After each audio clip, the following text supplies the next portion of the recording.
ITEIMA Matam kaya leduru matungda laliba February ki tang mangatagi Manipuri leriba cinema hall kudimakta yengba fangbiragani ITEIMA Sidaida kumdogi na tindo na yakadan lay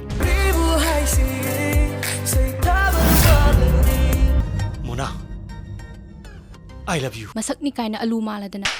COVID-19 na maram oduna leblorba cinema hall kudimaki nungairba mahau ITEIMA na sibo imagi na muna trabo. Ay na tauba thaba khuding magta imana suk yamna penbidri sibu. Divya, nung tu ju kujige. Thamoina wajaba se khanglam loi nangi thamoina Haujikan gi mangnaw singchina tawriba tat pase ai loi khangjane noina ne hut phet tawriba do madusune aina ne huttana khangiba Adumain tawgano.